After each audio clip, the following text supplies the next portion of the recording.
کیا مطلب؟ آج ہم نہیں مرے تو کل مریں گے، پرسوں مریں گے، اور ہم اللہ کی طرف جائیں گے۔ اس آزمائش میں اگر ہم نے صبر سے کام لیا، واویلا نہیں کیا، بے صبری کا مظاہرہ نہیں کیا، تو کل اللہ تعالی ہمیں اس کا اجر دے گا۔ اور آج اگر ہم نے صبر کا دامن چھوڑ دیا، بوکھلاہٹ کا شکار ہو گئے، تو کیا ہوگا کہ جو مصیبت ہے وہ تو نہیں ٹلے گی، لیکن ہم ایک بہت بڑے اجر سے قیامت کے دن محروم ہو جائیں گے۔ رسول اللہ صلی اللہ علیہ وسلم نے ایک خاتون کو دیکھا کہ وہ قبر پہ کھڑی ہوئی رو رہی ہے اپنے بچے کو یاد کر کے۔ اس کے چھوٹا بچے کا انتقال ہو گیا تھا، بہت زیادہ رو رہی تھی، بہت زیادہ چیخ و پکار مچائی ہوئی تھی۔ تو آپ صلی اللہ علیہ وسلم نے اس خاتون سے کہا کہ تم صبر کرو۔ انہوں نے کہا، وہ جانتی نہیں تھی کہ یہ آپ صلی اللہ علیہ وسلم ہے، اس نے کہا کہ جو غم مجھے پہنچا اگر آپ کو پہنچتا تو میں دیکھتی کہ آپ کیسے صبر کا مشورہ دیتے ہیں۔ بعد میں کسی نے بتایا کہ یہ تو اللہ کے حبیب صلی اللہ علیہ وسلم ہے، اللہ کے رسول ہیں۔ وہ خاتون نبی کے پاس گئی اور عرض کیا کہ یا رسول اللہ میں صبر کرتی ہوں۔ تو آپ نے فرمایا انما الصبر عند الصدمۃ الاولی، صبر اس وقت ہوتا ہے جب مصیبت پہنچی ہو۔ تو جب آزمائش آئی ہے، جب مصیبتیں آ رہی ہیں، اس وقت آپ نے صبر کرنا ہے۔ بعد میں تو ہر ایک کو صبر آ جاتا ہے، کوئی مرتا بھی ہے تو آپ ساری زندگی تھوڑی روتے رہتے ہیں اس کی یاد میں، چند دنوں کے بعد آپ کو صبر آ جاتا ہے۔ تو ایک حد ہونی چاہیے، ایک لمٹ ہونی چاہیے، تو ہم نے اس میں صبر کا دامن ہاتھ سے نہیں چھوڑنا۔ دوسرا، جو بھی اس موقع پر بیماری کے اندر مبتلا ہوتا ہے، ہم نے اس سے تعلق ختم نہیں کرنا ہے۔ ایس او پیز پر عمل کرتے ہوئے اس کی مدد بہرحال ہم نے کرنی ہے۔ ایس او پیز پر اس طرح سے عمل کرنا کہ آپ مریض کو چھوڑ کے بھاگ جائیں، یہ بہت بے مروتی کی بات ہے۔ اس موقع پر ہمیں اللہ کے حبیب صلی اللہ علیہ وسلم نے توکل کرنے کا حکم دیا ہے۔ تو آپ کے گھر میں اگر کوئی بوڑھے والدین کورونا میں مبتلا ہو جاتے ہیں تو یہ آپ کے لیے جائز نہیں ہے کہ آپ ان کو چھوڑ کے بھاگ جائیں۔ ڈاکٹر کے لیے جائز نہیں ہے کہ وہ پیشنٹ کو چھوڑ کے بھاگ جائے۔ ڈاکٹروں کو بہرحال ہم سب کو سلام کرنا چاہیے کہ وہ اپنی جان پر کھیل کر کس طرح سے مریضوں کی مدد کر رہے ہیں، لیکن بعض ایسی بھی ڈاکٹروں کی رپورٹ آتی ہے جو بھاگ رہے ہیں اور جو ہے وہ اپنی جان بچانے کی فکر میں لگے ہوئے ہیں، اگرچہ ان کا ریشو کم ہے، زیادہ تر ڈاکٹر تو الحمدللہ انسانیت کی خدمت کر رہے ہیں۔ تو ایسے موقع پہ اللہ پہ اعتماد اور اللہ پہ توکل کا تقاضا یہ ہے کہ آپ اپنے گھر کے مریض کو چھوڑ کر فرار نہ ہوں،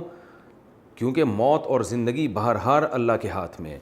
اللہ نے ہمیں زندہ رہنے کے اسباب اختیار کرنے کا حکم تو دیا ہے، لیکن ایسا سبب اختیار کرنا جو شرعی جائز نہیں ہے۔ آپ خود کسی کرونا کے پیشنٹ کے بلا وجہ قریب نہ جائیں،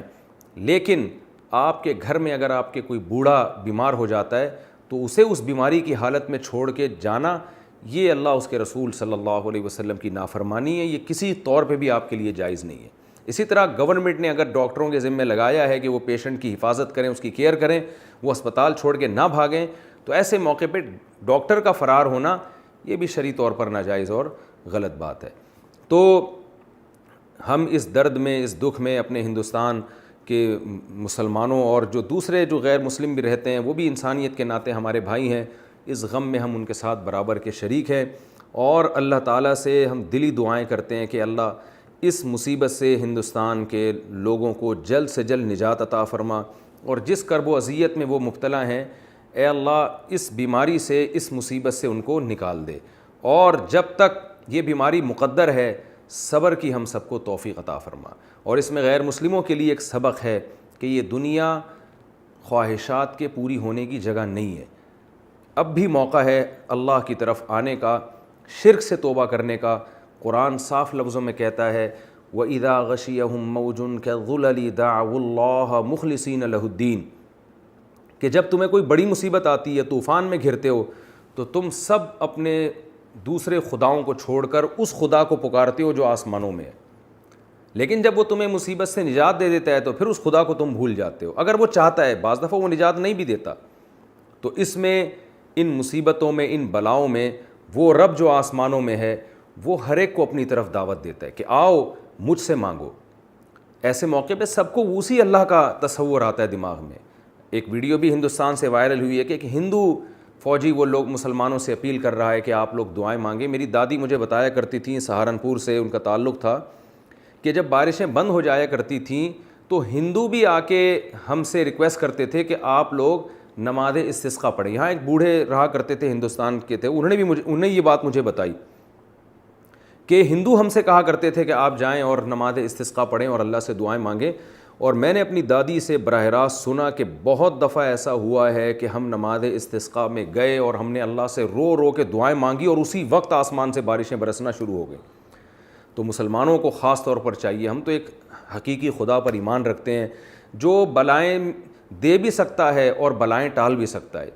تو بہت شدید ضرورت ہے اس بات کی کہ رمضان کی ان مقدس راتوں میں پوری دنیا کے لیے عام طور پر اور خصوصاً ہندوستان کے لیے جو ہمارا پڑوسی ملک ہے اس کے لیے ہم راتوں کو اٹھ کے گڑ گڑائیں، دعائیں مانگیں، اور اس میں صرف مسلمانوں کو شامل نہ کریں بلکہ اللہ سے یہ دعا مانگیں کہ اللہ انسانیت جس کرب و اذیت میں مبتلا ہے تو اس مصیبت سے ہم سب کو نکال دے۔ اللہ تعالیٰ سے دعا ہے کہ جو کچھ کہا سنا اللہ تعالیٰ اس میں کمی کوتاہی کو معاف فرمائے، اور جو صحیح باتیں ہوئی ہیں اللہ ہم سب کو اس پر عمل کرنے کی توفیق عطا فرمائے۔ اور ہماری سب کی ذمہ داری ہے کہ اس وقت ہندوستان کے لوگوں کی جس حد تک ہم مدد کر سکتے ہیں ہم کریں، ہماری حکومت کی بھی ذمہ داری ہے۔ اگر کوئی ٹرسٹ وہاں مدد پہنچانا چاہتا ہے اور اس کے لیے بارڈر کھولنے کی ہمیں ضرورت پڑتی ہے تو حکومت کو اس پہ بھی سنجیدگی سے غور کرنا چاہیے کہ اس وقت اپنی دشمنیوں کو ختم کر کے پوری دنیا کو چاہیے کہ وہ ایک دوسرے کا ساتھ دے، کیونکہ کل جو مصیبت آج جس مصیبت میں وہ مبتلا ہیں، اللہ نہ کرے کل اس مصیبت میں ہم یا کوئی اور ملک بھی مبتلا ہو سکتا ہے۔ وما علینا الا البلاغ۔